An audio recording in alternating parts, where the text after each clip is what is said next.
નમસ્કાર, આપ જોઈ રહ્યા છો બેનિયાની વિશેષ રજૂઆત ક્યાં ખોવાયું સુખ. સ્વાગત છે આપ સૌનું ને હું છું આપની સાથે બરખા.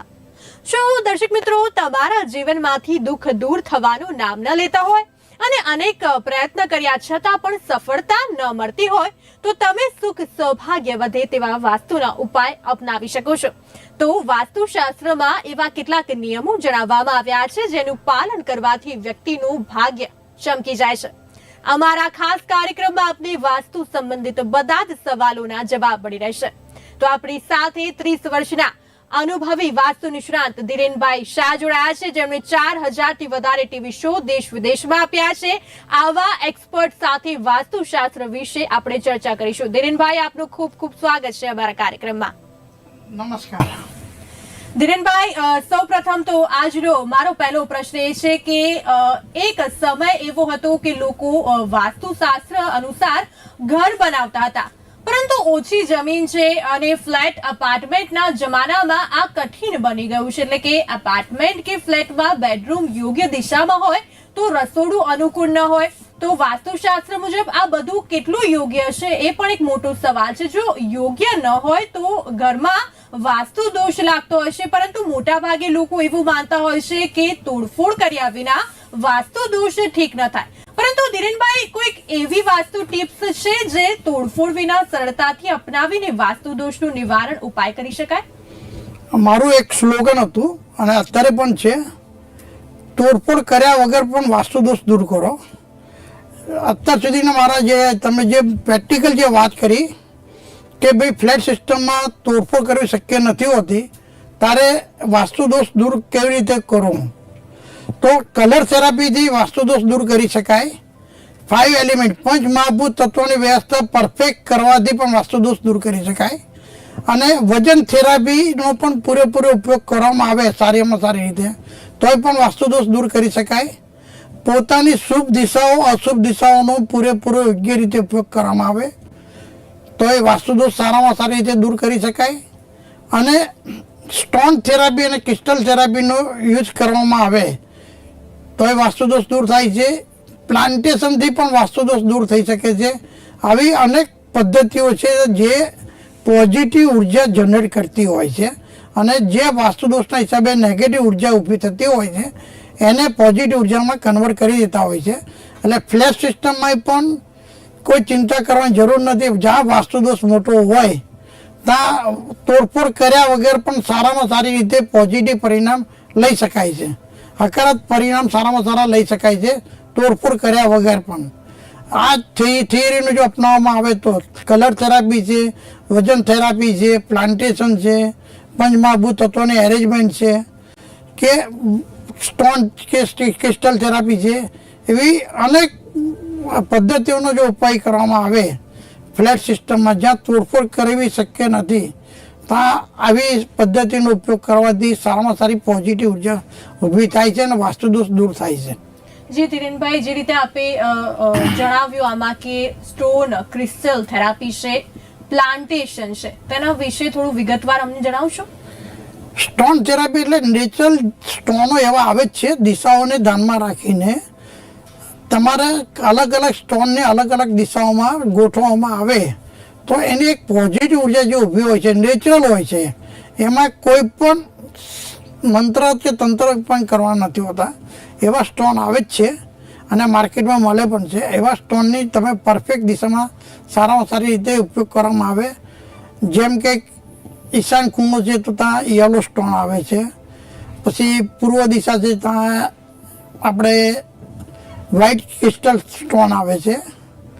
પછી દક્ષિણ દિશા છે કે અગ્નિ દિશા છે ત્યાં જાસ્પર સ્ટોન આવે છે. નૈઋત્ય દિશા છે ત્યાં રોઝ સ્ટોન આવે છે. એ રીતે પશ્ચિમ દિશા છે ત્યાં સ્ટોન વાપરી શકાય છે. વાયુ દિશામાં સ્ટોન વાપરી શકાય. ઉત્તર દિશામાં ગ્રીન સ્ટોન આવે છે. એટલે અલગ અલગ સ્ટોન અને અલગ અલગ ક્રિસ્ટલ એવા આવે છે જે અતિશય હીટ પ્રોસેસ કરીને બનાવવામાં આવતા હોય છે. એનું કોમ્બિનેશન સેટ કરવામાં આવે અને કોપરનું જો પ્રોપર યુઝ કરવામાં આવે તો આની અંદર સારામાં સારા પોઝિટિવ રિઝલ્ટ લઈ શકાય છે. એમાં કોઈ પણ શંકા નથી, કોઈ પણ ડાઉટ નથી. હવે પ્લાન્ટેશન છે તો ફ્લેટ સિસ્ટમમાં મોટા ઝાડ તો ઉગાડી શકાય નહીં, પણ નાના નાના તુલસી છે, ગુલાબ છે, ચંપો છે, નાના નાના જે 5 ફૂટથી નાના છોડ છે એ છોડને પણ જો દિશાઓને પ્રમાણે પરફેક્ટ કરવામાં આવે તો એક પોઝિટિવ ઉર્જા હંમેશા ઊભી થતી હોય છે અને પોઝિટિવ ઉર્જા નેગેટિવ ઉર્જાની સામે કંટ્રોલ કરી દેતી હોય છે અને એક વાસ્તુદોષ દૂર કરતા હોય છે. જી દિનેશભાઈ, દર્શક મિત્રો, આપ પણ આપની વાસ્તુ સંબંધિત સમસ્યાનો ઉકેલ ઈચ્છો છો તો ઉઠાવો ફોન અને ડાયલ કરો અમારા ટીવી સ્ક્રીન પર જે નંબર આપેલો છે તેના પર આપ કોલ કરી શકો છો અને આપને અમારા કાર્યક્રમ થકી ચોક્કસથી તમારા બધા જ પ્રશ્નોનું નિરાકરણ મળી જશે. ધીરેનભાઈ, આપણે ચર્ચા આગળ વધારીશું. હવે હું આપને પૂછવા માંગીશ કે ક્યાંક ને ક્યાંક આજના લોકો છે ખૂબ જ મહેનત કરતા હોય છે, છતાં પરિણામ તેમને જે મળતું હોય એ એટલે કે હાંસલ કરવું છે તે મળતું નથી. ક્યાંક ને ક્યાંક વ્યક્તિ જે છે માનસિક રીતે થોડું ડાઉન થઈ જાય છે, અપસેટ થઈ જાય છે લોકો. ત્યારે માનસિક રીતે મજબૂત થવામાં વાસ્તુશાસ્ત્રનો મદદ લઈ શકાય કે નહીં? વાસ્તુશાસ્ત્રની મદદથી જ મજબૂત થઈ શકાય. એક વસ્તુ તમે સમજી લેજો. એક સામાન્ય આપણે ગુજરાતી કહેવત છે, જેવો સંગ તેવો રંગ. અથવા તો તમે જે વાતાવરણમાં રહો એ વાતાવરણને તમારી શરીર ઉપર ઇફેક્ટ કરતી હોય છે. એટલે વાસ્તુશાસ્ત્ર એ હંમેશા એક હકારાત્મક પોઝિટિવ ઉર્જા ઊભી કરનારી શાસ્ત્ર છે.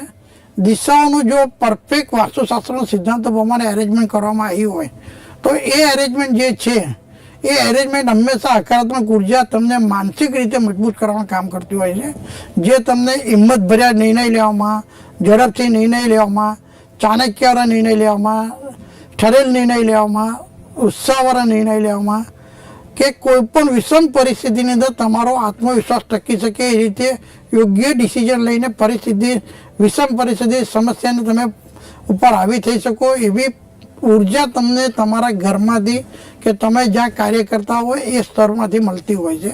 એ વાસ્તુશાસ્ત્રના સિદ્ધાંતો મુજબ જો વ્યવસ્થા હોય તો માનસિક રીતે મજબૂત થવું હોય તો તમારી આજુબાજુની જે ઉર્જા છે એ ઉર્જાને હંમેશા પોઝિટિવ છે કે નહીં, નેગેટિવ છે એને પહેલાં અહેસાસ કરો, એનાલિસિસ કરો.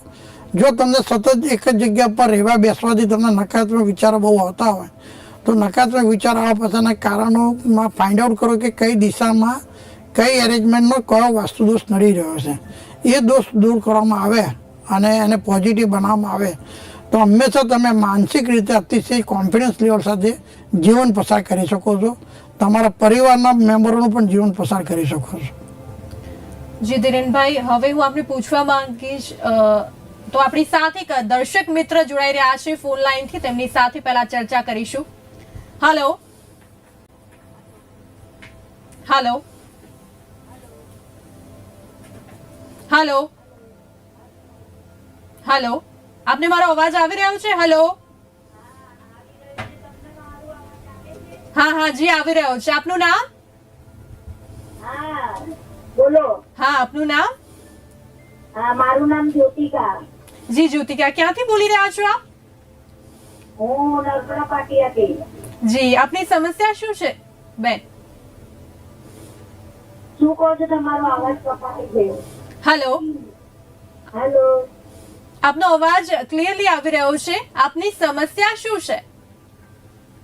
મારી સમસ્યા એ છે કે અમારા ઘરની આગળ પીપળના ઝાડ બહુ થઈ જાય છે તો એને કેવી રીતે કાઢવાનું એ અમારે પૂછવું છે મારે. જી ધીરેનભાઈ, હા, જે થાય છે એના માટે ધાર્મિક વિધિ વિધાન હોય છે.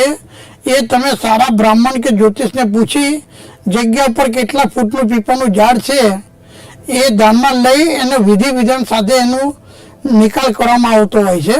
એટલે તમે કોઈ પણ નજીકના કોઈ જ્યોતિષ કે સારા બ્રાહ્મણ હોય એમને પૂછીને એનું નિરાકરણ કરી શકો છો.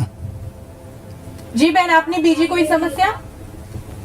પણ અમે કર્યું હતું ને તો એ પાછા ઘડી ગયું. હવે એના માટે તમારે યોગ્ય માર્ગદર્શન તમારા જે તે બ્રાહ્મણને જ આપી શકે જગ્યા જોઈને.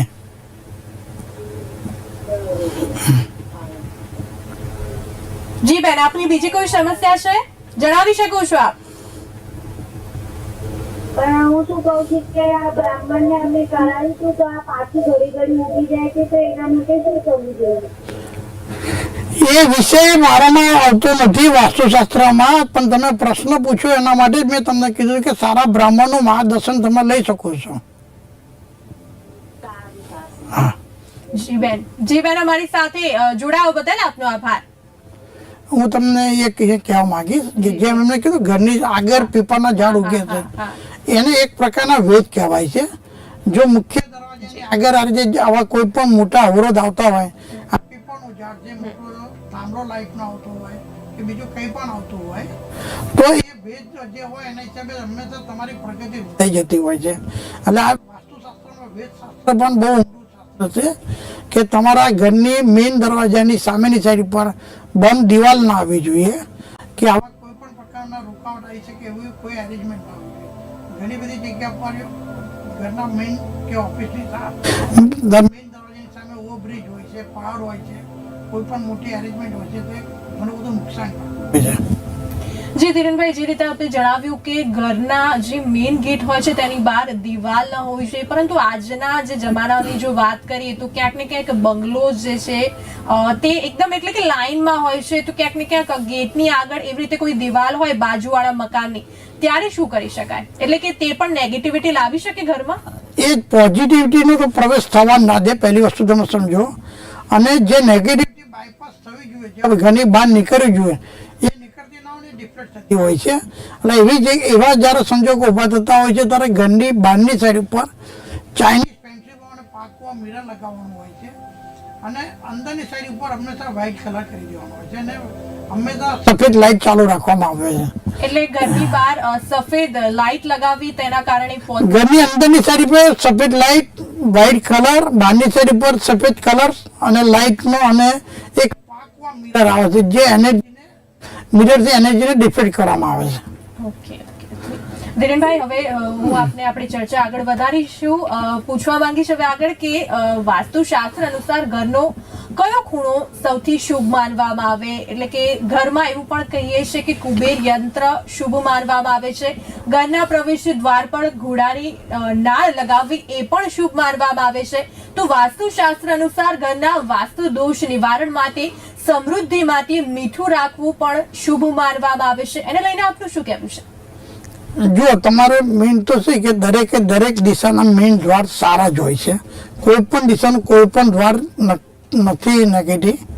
તમારા માટે કેટલું કમ્ફર્ટેબલ છે, તમારા પરિવારની કે ધંધાકીય એકમની જન્મ તારીખ કે કુંડી પ્રમાણે મેઇન દરવાજો કેટલો યોગ્ય છે કે એ ચેકઆઉટ કરવું જોઈએ. કોઈ પણ દિશા નેગેટિવ નથી. તમારા માટે કેટલું કમ્ફર્ટેબલ છે એ ખાસ એનાલિસિસ કરવું જોઈએ. અને દરેક દિશાનું તમે કઈ રીતે વાસ્તુ પ્રમાણે અરેન્જમેન્ટ કરો છો તો એ વધારે સારામાં સારી પોઝિટિવ ઇફેક્ટ તમારા જીવનમાં. હું આપને અટકાવવા માંગીશ વચ્ચે. વધુ એક દર્શક મિત્ર આપણી સાથે લાઈન પર જોડાઈ રહ્યા છે, એમની સાથે પહેલા ચર્ચા કરી લઈશું. હેલો. જી, આપનું નામ? મારું નામ પ્રદીપભાઈ છે. જી પ્રદીપભાઈ, આપ ક્યાંથી બોલી રહ્યા છો? હું બાપુનગરથી બોલું છું. જી, આપની સમસ્યા શું છે પ્રદીપભાઈ? મારી સમસ્યા એ છે કે હું ઘણા સમયથી એક મકાન લેવાનો વિચાર કર્યો છું. જી ધીરેનભાઈ, તો કઈ ને કઈ તકલીફો આવી જતી હોય છે, અને આ મકાન અત્યાર સુધી લઈ શકાતો નથી. જી જી જી ધીરેનભાઈ, પ્રદીપભાઈની આ સમસ્યા છે મકાન લેવાની. જ્યારે મકાન લેવામાં તકલીફ પડતી હોય અને કઈ ને કઈ સમસ્યા વધારે આવતી હોય ત્યારે હંમેશા દક્ષિણ દિશામાં વાસ્તુ દોષ હોવાની સંભાવના છે. આપણા ત્યાં દક્ષિણ દિશામાં શું વ્યવસ્થા છે? દક્ષિણ દિશામાં રૂમ છે. દક્ષિણ દિશામાં રૂમ હોય તો ત્યાં વજન મેક્સિમમ વધારી દો. અને નૈઋત્ય દિશામાં શું વ્યવસ્થા છે? નૈઋત્ય દિશામાં પણ એક રૂમ છે, એમાં વજન વધારી દો. નૈઋત્ય દિશા અને દક્ષિણ દિશામાં મેક્સિમમ વજન હશે તો તમને પ્રોપર્ટી લેવામાં કોઈ જગ્યા પર રૂકાવટ નહીં આવે. ઓકે, મારે બીજો પણ પ્રશ્ન પૂછવો હતો. હાજી. નવું જે આપણે મકાન લઈએ છીએ એમાં દરવાજો કઈ તરફ હોય છે, કે એમાં કઈ દિશામાં કઈ વસ્તુ પ્રમાણે, દાખલા તરીકે બાથરૂમ બાલ્કની કેવી રીતે હોવું જોઈએ, એના વિશે વાત કરી. પહેલા આપની જન્મ તારીખ આપશો? સોરી, તમારી જન્મ તારીખ? હાજી, મારી જન્મ તારીખ છે 11મી જૂન 1976. 11મી જૂન 1976. હવે તમારા માટે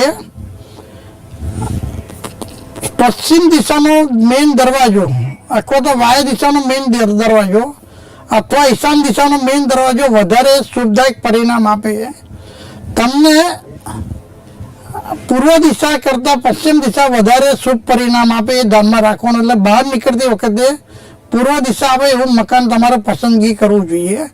અને ટોયલેટ બાથરૂમ છે, કિચન છે, કિચન તમારું અગ્નિ દિશામાં હોય તો એ સારામાં સારું વ્યવસ્થા કહેવાય. અને ટોયલેટ બાથરૂમ મકાનમાં ફ્લેટ હોય કે તમે કોઈ પણ બંગલો લેવા જાઓ એમાં નૈઋત્ય દિશામાં ના આવે એનું ખાસ ધ્યાનમાં રાખવું. બાકી કોઈ પણ દિશામાં આવશે તો નુકસાન કરશે, પણ એ નુકસાન ઓછા પ્રમાણમાં હોય. પણ ખાસ નૈઋત્ય દિશામાં ટોયલેટ બાથરૂમ ના હોવું જોઈએ. ઓકે, દરવાજો છે પૂર્વ પશ્ચિમ હોવો જોઈએ.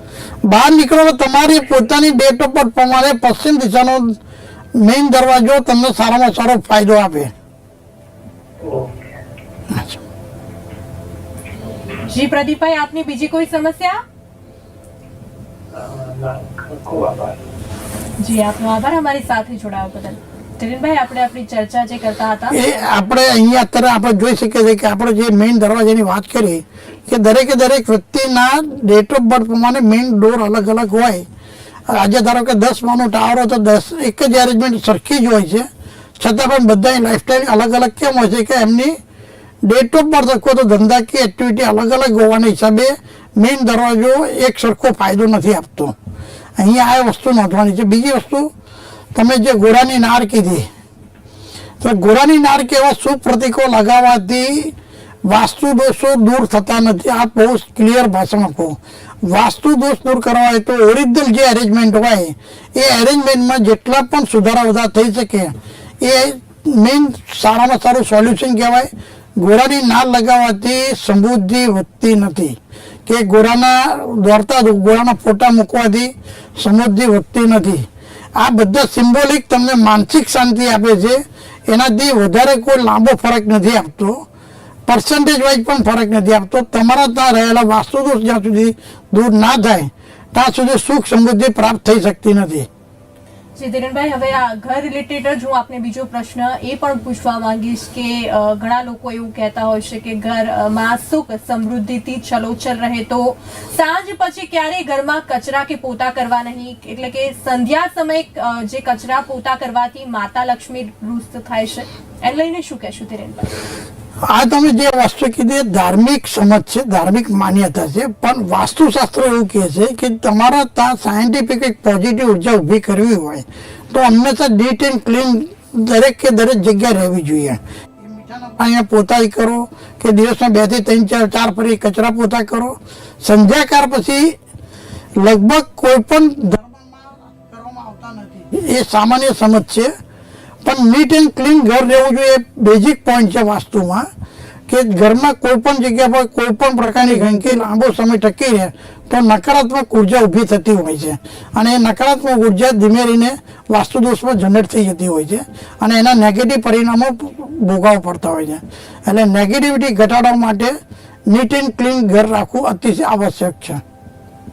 જી ધીરેનભાઈ, દર્શક મિત્રો, આપ પણ આપની વાસ્તુ સંબંધિત સમસ્યાનો ઉકેલ ઈચ્છો છો તો તરત ઉઠાવો ફોન અને ડાયલ કરો અમારી ટીવી સ્ક્રીન પર જે નંબર આપેલો છે. આપને ચોક્કસથી અમારા કાર્યક્રમ થકી સમાધાન મળી રહેશે. ધીરેનભાઈ, આપણે ચર્ચા આગળ વધારીશું. હવે હું આપને પૂછવા માંગીશ કે હિંમત ભર્યા જીવનમાં અને સાથે જોખમદાયક નિર્ણયો માટે કઈ દિશા મહત્વની ગણી શકાય?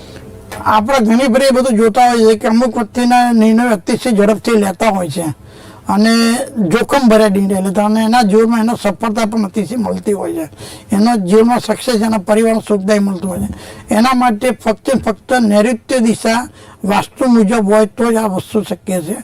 નૈઋત્ય દિશાનું વાસ્તુ સારામાં સારું હોય, એમાં કોઈ પણ પ્રકારનું ટોયલેટ બાથરૂમ ના હોય, ડ્રેનેજ લાઇન ના હોય, અંડરગ્રાઉન્ડ ટેન્ક ના હોય, કિચન ના હોય, વજન ના હોય, આવું કોઈ પણ પ્રકારનો વાસ્તુદોષ ના હોય, અને નૈઋત્ય દિશામાં માસ્ટર બેડરૂમ હોય, સ્ટોર રૂમ હોય કે ભારે વજન ભરેલું હોય, અને કોઈ બારી પારના ના હોય, આવી એરેન્જમેન્ટ હોય તો હંમેશા તમે ત્યાં રહેનાર પરિવારમાં દરેકે દરેક મેમ્બરમાં હિંમત ભર્યા ડિસિઝન લેવામાં, જોખમ ભર્યા ડિસિઝન લેવામાં હંમેશા એવો સ્વભાવ જનરેટ કરતા હોય છે. એવી પ્રકૃતિ એમની થઈ જતી હોય છે. જી ધીરેનભાઈ, દર્શક મિત્રો, કોલ કરો ફટાફટ નીચે આપેલા નંબર પર. અહીંયાથી જ આપને વાસ્તુ લક્ષી સંજીવની પ્રાપ્ત થવાની છે. ધીરેનભાઈ, હવે હું આપને પૂછવા માંગીશ કે ક્યારેક સતત ગુસ્સો આવવો, તણાવ સતત રહેવો, ત્યારે આમાં વાસ્તુ એટલે કે જવાબદાર હોઈ શકે?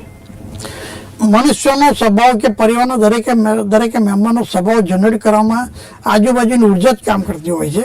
આમાં અગ્નિ દિશાની અંદર જ્યારે વાસ્તુદોષ મોટો હોય અને વાયુ દિશામાં જ્યારે વાસ્તુદોષ મોટો હોય ત્યારે તમારો સ્વભાવ હંમેશા ગુસ્સાવાળો રહે, આક્રમણવાળો રહે, ચીડિયો સ્વભાવ રહે, વાતે ડિસ્ટર્બ થઈ જવું, આક્રમણ પ્રોપર જવાબ નહીં આપવા, આવી જ્યારે પરિસ્થિતિ નિર્માણ થતી હોય ત્યારે એ ઘરની અંદર કે એ ઓફિસ કે ધંધા કે એકમની અંદર વાયુ દિશામાં અને અગ્નિ દિશામાં જ્યારે મોટો વાસ્તુ દોષ હોય ત્યારે આવી પરિસ્થિતિ નિર્માણ થતી હોય છે.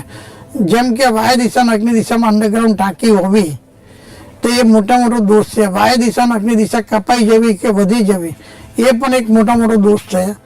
વાયુ દિશા અને અગ્નિ દિશા બંધ રહેવી અને ટોટલ અંધાર્યું રહેતા તો એ પણ એક મોટો દોષ છે. એટલે આવા જ્યારે મોટના દોષ હોય ત્યારે તમારે સ્વભાવ સાથે ડાયરેક્ટ તમને એક ઇફેક્ટ આપતી હોય છે અને એ પરિવારના દરેક મેમ્બરને ઓછા ઊંચે એ ઇફેક્ટ આપતી હોય છે, જે એમને સ્વભાવમાં એક પ્રકૃતિમાં આવી જતો હોય છે.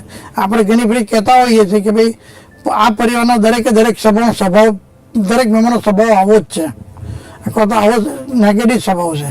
તો એનું કારણ એ જે જગ્યા પર રહેતા હોય એની ઉર્જા ઇફેક્ટ કરતી હોય. એટલે કે કહી શકાય કે વાસ્તુ જવાબદાર હોઈ શકે, ક્યાંક ને ક્યાંક તણાવ વધી જાય, ક્યાંક ને ક્યાંક દરેક જગ્યા પર હોઈ શકે. અચ્છા, જી ધીરેનભાઈ, હવે હું આગળ પૂછવા માંગીશ કે આજકાલના જે લોકો છે દાંપત્ય જીવનની વાત કરવામાં આવે, પતિ પત્ની વચ્ચે ખૂબ જ ઝઘડા થતા હોય છે, આપણે આવા બધા ઘણા કિસ્સાઓ સાંભળતા હોઈએ છીએ, તો તેમાં બી વાસ્તુ જવાબદાર છે? એમાં વાસ્તુ જવાબદાર છે. જે 24 કલાક જે ઘરમાં રહેવાનું છે એ ઘરની અંદર અગ્નિ દિશા અને નૈઋત્ય દિશામાં જ્યારે વાસ્તુ દોષ હોય ત્યારે એ દંપતીમાં આ પ્રશ્ન બહુ મોટો થતો હોય છે. પ્લસ બીજી વસ્તુ એ છે કે એમનો સુવા બેસવાનો બેડરૂમ પણ યોગ્ય દિશામાં ના હોય. જેમ કે એમનો સુવા બેસવાનો દિશા અગ્નિ દિશાની અને નૈઋત્ય દિશાની જગ્યાએ ઈશાન દિશા અને વાયુ દિશામાં હોય ત્યારે આ પ્રશ્ન અતિશય મોટો જનરેટ થતો હોય છે. દાંપત્ય જીવન હંમેશા વિખવાદવાળું રહેતું હોય છે, સંતોષકારક નથી રહેતું હોતું અને ડાયવોર્સ સુધી જગ્યાએ પહોંચી જતું હોય છે. એટલે તમારો બેડરૂમ કઈ દિશામાં છે એ ખાસ મહત્વનું કામ છે અને અગ્નિ દિશા કે નૈઋત્ય દિશામાં રહેલા વાસ્તુદોષ એના માટે જવાબદાર કામ કરતા હોય છે. જી ધીરેનભાઈ, હવે હું અંતે આપને પૂછવા માંગીશ કે આજની વાસ્તુ ટિપ્સ કઈ છે? વાસ્તુ ટિપ્સમાં એક મેઇન વસ્તુ એક જ વસ્તુ કહીશ, તમારે માનસિક રીતે મજબૂત રહેવું હોય અને બધી રીતે જીવનમાં ફાયદા આપી શકાય એવો સ્વભાવ જનરેટ કરવો હોય તો તમારા ઘરમાં રહેલા બારી બારીના મેક્સિમમ ખુલ્લા રાખો. સૂર્યપ્રકાશ, હવા, પાણીનો મેક્સિમમ તમારા ઘરમાં પ્રવેશ થાય એવી વ્યવસ્થા કરો. જી ધીરેનભાઈ, આપે ખૂબ જ સરસ રીતે માહિતી આપી. દર્શક મિત્રો, ધીરેનભાઈના જે જવાબો હતા વાસ્તુ રિલેટેડ, આપને સંતોષકારક જવાબો દર્શક મિત્રોને આજે મળી ગયા છે આપના કાર્યક્રમ થકી. ધીરેનભાઈ, સમગ્ર માહિતી આપવા બદલ આપનો ખૂબ ખૂબ આભાર. નમસ્કાર. તો આ હતી દર્શક મિત્રો આજની વાસ્તુ ટિપ્સ અને ફેરફારો. તમને કોઈ પણ વાસ્તુ દોષથી છુટકારો મેળવવામાં મદદ કરી શકે છે. તો દર્શક મિત્રો, આવી જ રીતે આપને મૂંઝવતા પ્રશ્નો આપ જણાવી શકો છો અને વધુ માહિતી આપ મેળવવા ઈચ્છતા હોવ તો ટીવી સ્ક્રીન પર ધીરેનભાઈનો નંબર આપેલો છે, તેને જરૂરથી નોંધી લો. ત્યાં આપ સીધા સવાલોના જવાબ પણ મેળવી શકો છો. તો અત્યારે મને રજા આપશો. આપ જોતા રહો બે ઇન્ડિયા. નમસ્કાર.